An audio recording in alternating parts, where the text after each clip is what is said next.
Welcome to Around the Bases, your home plate for all things baseball. This week, we'll take a look at the 5 things I'm looking for during the 2020 Spring Training. The offseason is finally over, and boy, it was a crazy one.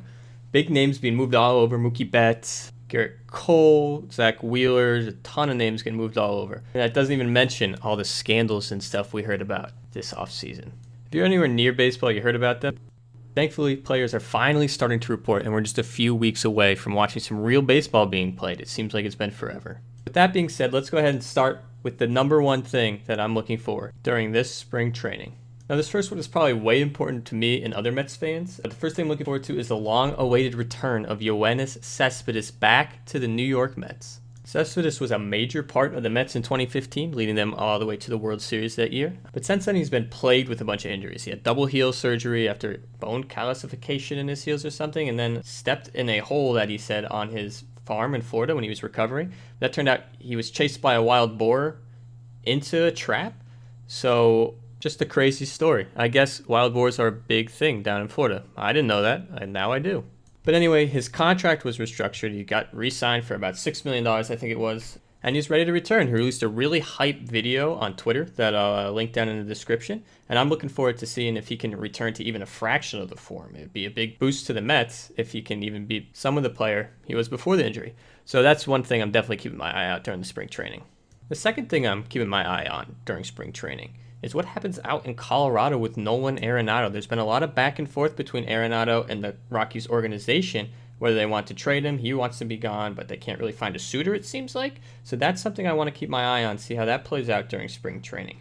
Will he be playing a lot? I know stars really don't play that much in spring training, but will they want to give younger guys because they look to trade him during the year? Or what's going to happen there? It's going to be very interesting to see if Arenado really plays during spring training, or if it's going to be a rocky start and a rocky season for him out there. I know the Rockies are kind of down in the dumps a little bit. Haven't got over that hump when they had Arenado and Story and Blackmon back when they thought they'd be real good. So it's just going to be interesting to see what comes of that story during spring training.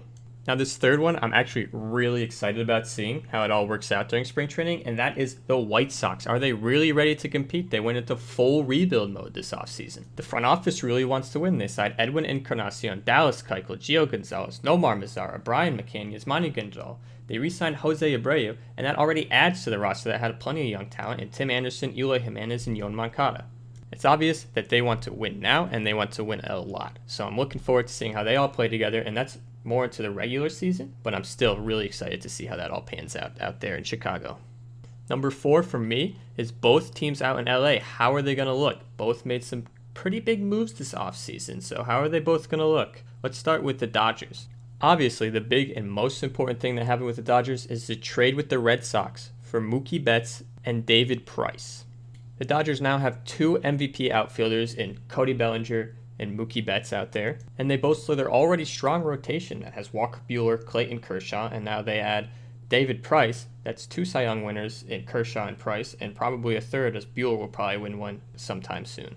The Dodgers won 106 games last year, and now they add an MVP outfielder and a Cy Young award-winning pitcher. I don't understand why they just keep getting better and better, but as a fan of a team in the National League, I really don't want to run into them in the playoffs, and I don't think anyone wants to run into them in the playoffs. If they don't make the World Series this year or next year, I think it's a big failure on the organization, but I don't think that they should have to worry about that, as they look like the strongest team by far in the National League.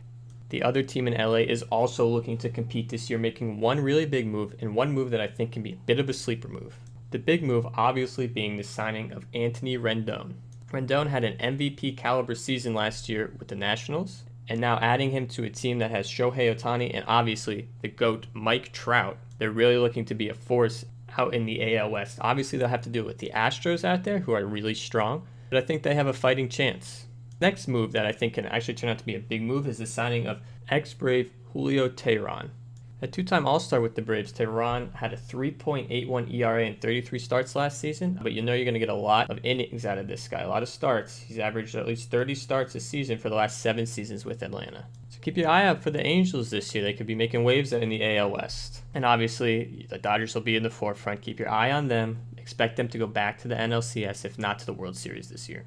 And the fifth and final thing I'm going to talk about in this video is the reaction from the fans and the players for the Astros and the Red Sox about all the scandal that happened this offseason. We all know what happened with the sign stealing scandal and everything. The Astros cleaned house, firing their GM and their manager and signed Dusty Baker as their new manager. Obviously, there's a lot of anger going around the MLB between a lot of the players, a lot of the fans about the way they cheated and how they cheated. Should their World Series title be revoked? What should happen with them? I think most people just want an apology. It'll always be tainted to a lot of people, but they don't seem like they want to give an apology. It seems like they just want to keep carrying on, pretending that what they did wasn't wrong. Just pretend that they won the World Series legitimately. So it's going to be interesting to see when they get back on the field, if the fans will boo, what's going to happen with them, how Dusty Baker will manage the falling out. And will they get thrown at? I think a lot of people want to see, will the other pitchers throw at them, knowing that they cheated, cost some guys careers.